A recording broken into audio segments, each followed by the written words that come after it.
Video games have a knack for captivating their audience into unknown worlds. They can paint vivid tales of mystery, excitement, and wonder. The worlds we become involved in are there for us to feel a part of, or to become the master of. Whether it's through experience or progression, or the tools that are provided to us, we can become far more powerful than when we began our journey. While some adventures have companions, others are taken on alone. And in this adventure, it is just that. And through a world you only thought you knew.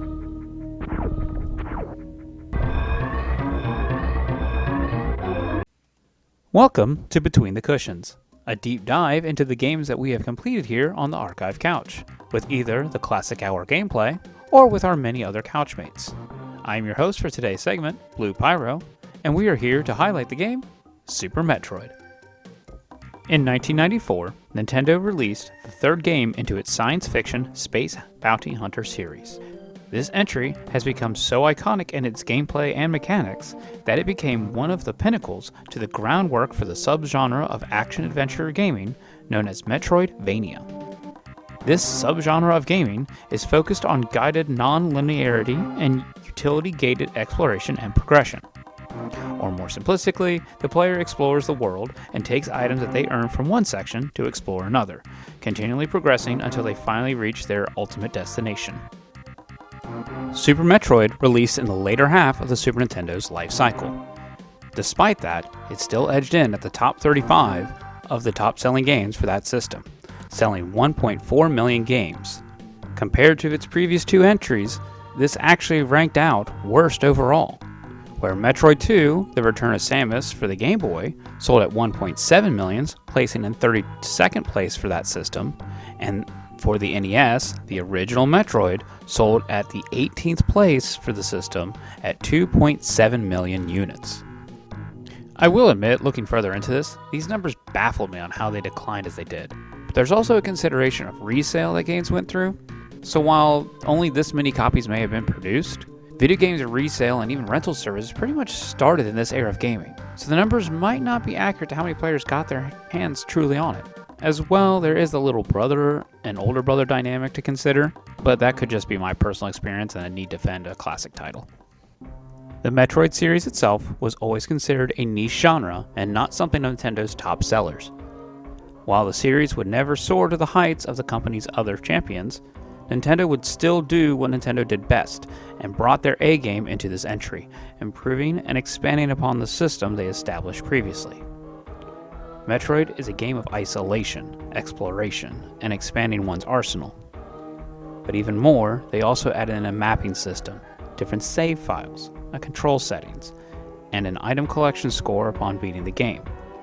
With 100 different hidden items in the game, this can lead the player on a long hunt through the planet to claim that perfect percent route. Super Metroid's story picks up shortly after its Game Boy entry, but doesn't leave the player to have to play through or know the ins and outs of either of the previous titles. When the player first starts their adventure, they are met with an overlay of Samus Aran and her power suit, detailing to us of the previous events that led to the point in this story, while small cutscenes play between to help further recap the previous events and all the in-betweens. The last Metroid is in captivity. The galaxy is at peace.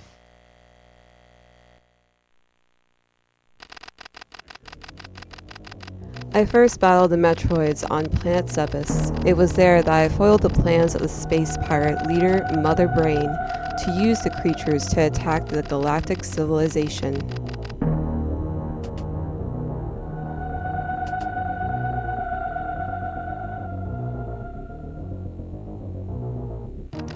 I next fought the Metroids on their home world SR-388. I completely eradicated them except for a larva, which after hatching followed me like a confused child.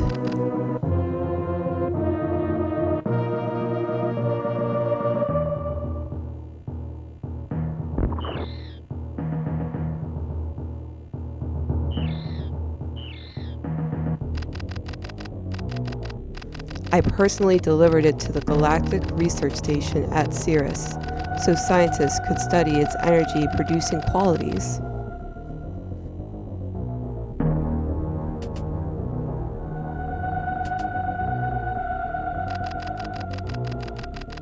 The scientists' findings were astounding. They discovered that the powers of the Metroid might be harnessed for the good of civilization.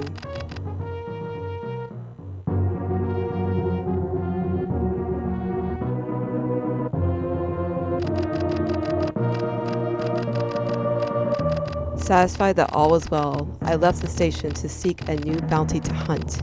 But I had hardly gone beyond the asteroid belt when I picked up the distress signal. Sears Station was under attack.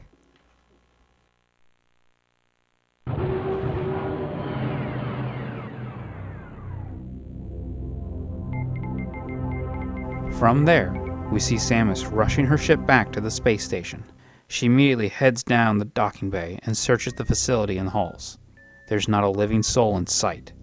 The research station had become seemingly abandoned almost instantaneously.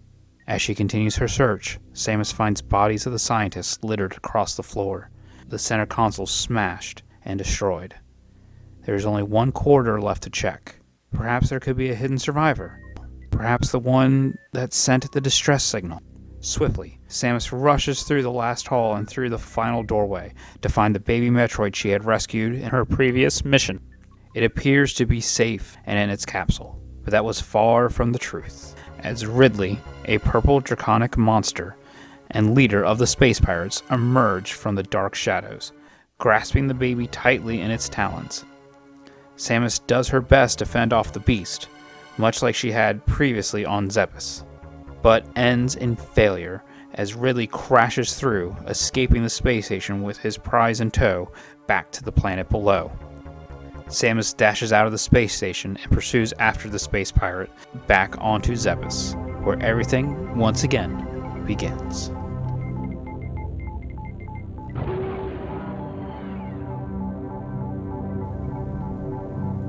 The player is now left to explore the once familiar, but now eerily twisted planet. They are limited to where they are able to explore, but are guided through clues in the layout of the land and the mapping system they find throughout their adventures. Each part of the map becomes more and more accessible as the player continues checking different areas, expanding their abilities and weapons. While Samus starts only with her power suit and small energy blaster, she soon finds herself with a slew of returning and new items to help fight off the enemies before her. But survival here is more than just fending off the space pirates. She as well will have to fight off the creatures whom called this planet home, and other, both natural and even unnatural environmental hazards within. The planet Zebes is not what it once was prior. The first area that Samus touches down onto is known as Criteria, the rocky mountainous terrain with minimal vegetation, except for grass and other small plants of the surface levels we see on the landing site Samus touches down onto. The cave system surrounding her proves that life still inhabits this planet, as the creatures that live here find shelter within from the acidic rain currently falling outside. While the creatures here aren't harmless, the level of threat they are to Samus is minimal compared to those that lay deeper within the planet's habitats. Veteran players of the franchise will be treated to a familiar section as they first descend below. The first change in environment they come across is the same vertical escape section they had to rush up through in the original Metroid title, as the original final boss, Mother Brain, had seemingly detonated the area to their first battle. That very wreckage from the confrontation Samus must traverse through, the desolation and debris scattered about, the once busy mechanical hub was nothing more than a husk of metal and glass, but only a blue doorway. An elevator at the end of the hall await our hero. The overly eerie familiarity continues to loom over the player as they descend finally into the first layer of Bryn Star. This was the exact area where the first iteration of Metroid began, even to the point the first ability to enhance Samus's power suit is located to the left. It is the iconic Morph Ball. However, in this instance, a security camera has caught a glimpse of Samus's intrusion and alerts the space pirates to her whereabouts.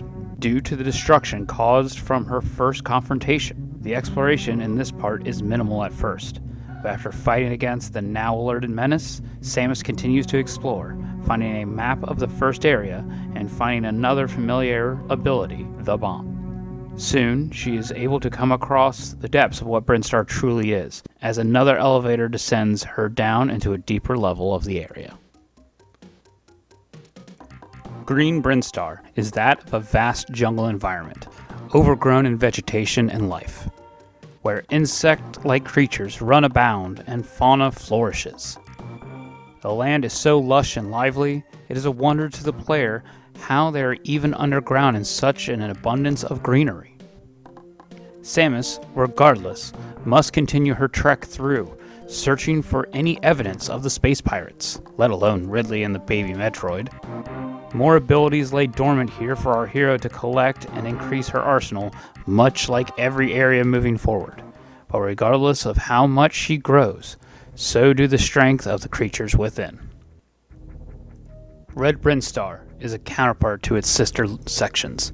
The land here is more vicious and harsh. It is that of red clay-like material, stale and flat, almost feeling devoid of life compared to its previous area. The creatures within are more direct in their attack towards Samus and stronger than before. The upper parts of this area, more insect-like creatures gather, even plants that would attempt to eat our hero dare she slip and fall. On the descent, however, deeper into the planet's depths, the area begins to shift with a more mechanical-like feel. A glass walkway protruding through the ocean depths of Meridia helms a more engineered side of Brinstar. A fork in the path lays before Samus, an elevator to descend down into Norfair, or to follow the mechanical terrain into a hidden base. Perhaps it was the volcanic ash of Norfair lifting up and the engineering of this underground fortress that transformed the area of Red Brinstar into the harsh land it has now become. When Samus first enters Upper Norfair, she is surrounded by that of bedrock and bits of molten lava seeping out. Creatures she has met before thrive in the scorching heat, almost as if seeping from the lava like it were from that of water. Samus's standard power suit is not able to withstand the blistering heat from that harsh landscape sealed off by doorways if she were to venture deeper. She is only able to explore a limited section before she is required to don her Varia suit. When she does, she still is limited to areas she can explore within, as even her new suit has its limitations. More metallic and even mechanical structures are found scattered about the area. It's even more hinting than that of Red Brinstar. Something is being built here. Eventually, Samus finds a cave system. Though she cannot traverse it now, something clearly crashed through in a rush, leaving the ceiling to collapse in behind them. Samus is left to continue her investigation elsewhere, leading her back to the surface of Crateria. On the other side of the landing site, a mysterious wrecked ship can be found. While little is known about the origins of the ship, upon entering within, it was clear. Whoever piloted the ship had touched down a long time ago. As the moss and water had seeped in and the power of the ship was drained, barely any of the passageways were operational, let alone any device. But an eerie presence still felt locked away within. The ship was in a locked-down mode, and that within awaits to fight the intruder of Samus. A fierce battle with that of the supernatural, the ominous presence makes itself known, throwing everything it can at our hero. Phasing in and out of the walls, will-o-wisps of fire, anything and everything it had at its disposal. Upon its defeat, the ship is able to return its support systems back online, breathing life back onto the ship. While a few of the planet's inhabitants did find their way within the ship's hull throughout the years, the robots returned to full power as they traversed back to their standard duties. Housed within the ship as well are more Chozo statues, like those she had found elsewhere on Zebes. Much like before, they grant her further enhancements and allow her to explore the planet even more. Cutting through the backside of the wrecked ship, Samus explores an intricate cave system moving through narrow passages in the water, leading to the heart of Meridia. This vast underwater biome she once saw before is now hers to explore as she continues her investigation further with her newly equipped gravity suit. The water and sand weigh heavily on the area, as many aquatic lifeforms call this area home. Quicksand traps and hidden passages are found within this section of Zebes. Even mechanical piping still can be found within, but it's hard to defer if they had come from the wreckage above, or perhaps something was being built under the water's surface. The oceanic depths could house anything, as each corner Samus bends feels more mysterious than the last. One of which comes at the biggest surprise, a group of inferior Metroids. Unlike the ones she was familiar with, these are found in Meridia's inner workings. Nowhere nearly as strong, but the resemblance is clear. Her previous mission eradicated the Metroid threat, except for the baby she was in pursuit of. So how could there be a small handful in these depths? The questions only would grow as the answers were fleeting. After exploring the depths of Meridia's waters, the persistent thought of the Norfair area calls to Samus, namely that destroyed passage she couldn't reach before. With her full arsenal, she was confident to access that which was previously out of her reach. Her assessment pans out true, as she is able to enter the new elevator and reach down to the core of Lower Norfair.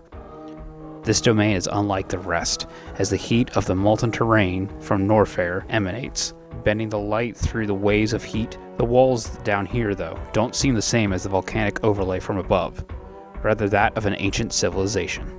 Sandstone terrain covered most of this area, with structures that feel reminiscent of an ancient pyramid. More than just that, wild creatures inhabit these walls. The space powers, stronger than any that she has faced before, also lurk inside. It was clear that they didn't want her in, and Samus wasn't going to let them keep her out. There is so much more that could be said about the terrain and the story of this game, but I would be doing the game a disservice if I told the final chapters without letting the player experience it for themselves. The Metroid series still continues to thrive at the time of this recording, as another entry in the Prime story series is slated to release in 2025. That series of games takes place between Metroid 1 and Metroid 2. While the regular number series received its final release in the year of 2021 with Metroid Dread being number 5 in the series, it has been stated in an interview that that is not the final adventure of our space bounty hunter Samus. This would be the conclusion of the Metroid arc of her story. While it is unclear where her future journeys will take her, I can't help but wait at the edge of my seat, or even of the couch, for that announcement. However, that isn't all I want to say about this game. There's a bit of extra change from between the cushions I would like to add in to this piece as well. If it wasn't super obvious, this entry is my favorite entry of all the Metroid series, with Metroid Dread and Prime tying in at the second place. Originally, I wasn't planning on going into depth with the land layout, but my love for this series just compelled me to write more. Nintendo even commissioned a manga adaptation that gave more backstory and history to Samus as a character, which I don't want to spoil here, but it does explain more importance of Ridley, the history of how Samus knows the Chozo, and the proper story of Metroids and Parasite X. The narrative I don't believe is told anywhere else, or at least to the extent that it is in here, but it does give a proper perspective on Samus as a character in the entry that everyone seems to hate of Other M. As well, it even adds more depth into Dread and Fusion when you pay attention to everything that goes on. But enough with my fandom gushing. Let's get back to the game here at hand. Super Metroid introduced so many things in this entry that I didn't even consider writing about in the previous section, because most of their relevance were only tied into this single entry. One of the things I am talking about is the ability to turn off and on to earn power-ups at will. While most casual players really wouldn't fool around with this, because honestly, why would you choose to weaken yourself? Just the idea of being able to do this is awesome. There could have been puzzle mechanics that require the player to enable or disable abilities to gain proper further access. And I can see most people arguing back that this would just make menu tedious mechanics, and to which I can agree to an extent, but I do like the option being there. More though, I like it because it added to a hint of one of the several hidden abilities. The most commonly known of the hidden abilities were bomb jumping, wall bounce, and even the shine spark. These abilities were later revisited in later titles, and it's even taught to the player in Metroid Dread. But the reason they are considered hidden in here is because they aren't in the manual or directly brought to the player's attention through traditional means. With the exception of bomb jumping, if the player were to venture a little off course, they could find friendly wildlife that could teach them these things. An ostrich-like creature that runs as fast as Samus at her top speed and visually shows her how to shine spark. There are even 3 little koala-like creatures that sing and dance before showing the player the wall jump ability. They take off and bound back and forth between the walls of a narrow pit you find yourself in. The part that I find fantastic with both of these is that they are in safe space locations for the player to learn, even though there is danger that looms overhead or nearby. Another hidden ability was tied into the weapons. The Ice Beam, Wave Beam, Spazer, and even the Plasma Beam all had a secret function that wasn't presented in the manual. If the player would use the Charge Beam, holding till it was full, only had one single weapon selected, and the player had the weapon icon on the power bomb. With all those parameters set, they could unleash special different functions. The Ice Beam would create large crystals around Samus like a shield, freezing most basic enemies it touched. The Wave Beam would cause what can best be described as 4 gravity wells that would cross the diagonals over Samus and crash at high damage into the opponents. The Spazer would unleash a pair of yellow triple blasts that would swirl around Samus and ascend upwards, then rain down star drops onto the nearby enemies.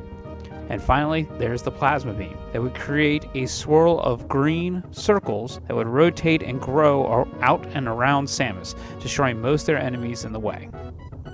While this power-up weapon mechanic I know did return in Prime, they were not the same as this, since in Prime you would have to find and unlock these extended abilities, which is cool in its own part, but still is technically different. Because in Super Metroid, to actually get these abilities, you pretty much are already given them. It is just a set of circumstances for the player to find. Now granted, there are hidden clues about this, but we will get to that in a moment. Finally, there's the Crystal Flash. This ability is exclusive to this title and is probably the strongest of all of Samus' abilities. The problem, though, is there are so many conditions required for this ability to actually trigger, it's rare one might have time to utilize it. So far, as many times I've replayed this game, the only time in any playthrough that I have needed it was in a Zelda Cross Metroid ROM hack where I had to take on Lower Norfair without the proper armor because the item pool was not being friendly. Crystal Flash, though, is used when Samus finds herself in an immediate danger, when she is at less than 50 health and has 10 missiles, 10 super missiles, and 11 power bombs. The player then holds the shoulder buttons L and R and down while she is in her morph ball state to set off a power bomb. Samus then will absorb the power of the explosion and the weapon listed to heal. However, while she is in this state, she is in her most vulnerable and can still take damage. The question, though, is how was the player supposed to know about most of these abilities? Well, outside of Nintendo Power Magazine, and Nintendo Magazine Company at the time, there was a promo reel that ran at the start of the screen if it remained idle. An intro reel would typically go displaying gameplay or an opening cinematic to play on television. There were several reasons behind this. One was easy marketing. Game stores could leave the system running with their title on screen and a demo would play, attracting new potential buyers. However, in Super Metroid's case, one of those reels would display all the hidden mechanics and tease the player to want to learn more. I've always loved the hidden mechanics in games, pieces that new fans and old fans can share to grow a love for that game. Don't get me wrong, unlocking abilities is just as great too, but where the functions of the unlocks have more than one use than what is told to the player initially just makes me more fascinated with that item. The atmosphere as well in this game, to me, is amazing. And I don't mean that towards just the music. I mean that in the visuals and presentation presented to the player. A feeling of isolation and resolution to preserve one's life sings strong in this game.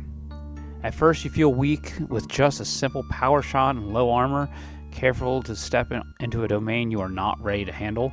The land and music feel more dangerous as you explore deeper into the unknown. As you gain more abilities and more health tanks, you feel far more familiar with the environment and less in danger. For new players, they are provided with maps in early sections and set up hints to look further into already explored areas if they were paying attention. The reason for this call out is because the map wouldn't always paint complete pictures. The player would be given a nudge in the right direction, but it would be on them to use their provided equipment to solve the puzzles. The best part was the nudge wasn't direct in the player's face, but was typically always there. If you were stuck, look at the map. Find somewhere you hadn't fully explored, or where you see on the map that doesn't have a complete wall room. Chances are you need to go there. For returning players, they can push their skills and limits to see if they can make it further than the game initially intended. The term for this is sequence breaking. While I am certain that the developers did intend for skilled players to break certain areas with mechanics provided to them, I doubt the level speedrunners have done this was the expectation they had, especially when you look up things like reverse boss order. The speedrunning community will forever astound me that they were able to figure this out. But that in itself is one of the most amazing things about this game. Whether you are a fresh newcomer to the game or have played it for numerous times over, you can get the satisfaction in going whichever route you choose. Go for more items, go for speed, go for higher challenges of less health. The choice is to the player and it always satisfies. Super Metroid hasn't had a remake as of the time of this recording, but has received ports through Nintendo Virtual Console and the Nintendo eShop. While Metroid 1 was remade as Metroid Zero Mission for the Game Boy Advance, put to the style of Metroid Fusion gameplay, and Metroid 2 Return of Samus was remade as Metroid Samus Returns for the Nintendo 3DS, this entry is yet to receive the same update. Metroid Prime did get a remaster and its series does take place between Metroid 1 and 2. While I would like to see an update to Super Metroid with something similar to what the Dread layout has, I do wonder how much they would remove or even add to the game that would alter the experience. Obviously, I can see some modern quality of life improvements put into the game, like a warp system between save points or a map sticker to help the players remember between play sessions where they want to investigate. I do fear though that too much padding would be added for returning players, or even the sequence breaking that players have done would be blocked out. However, I will at least note that Mercury's system in making Dread did show they understood the love for sequence breaks, as the players could defeat Kraid in different ways. So perhaps the worries would be minimal if that team gave the proper fresh coat of paint to this beloved entry. I want to thank you all for watching. ArchiveCouch is primarily a Let's Play channel, as we play through older games spanning from the NES all the way up to the PS4. So please come join me and my friends on the couch as we post new videos every other weekday at noon. If you like to listen to the audio of older games, such as this one, you can catch it on our long play format, the Classic Hour, where we play through retro games with no commentary from start to finish, all for the love of the audio. Those uploads are on Saturdays. Between the Cushions, we'll be covering games that we have completed previously on this channel, not just limited to the Classic Hour. It takes a lot of editing and processing for these videos, but when we can complete them, they'll be uploaded on the Sunday time slot. I hope to catch you all on the next one. See ya!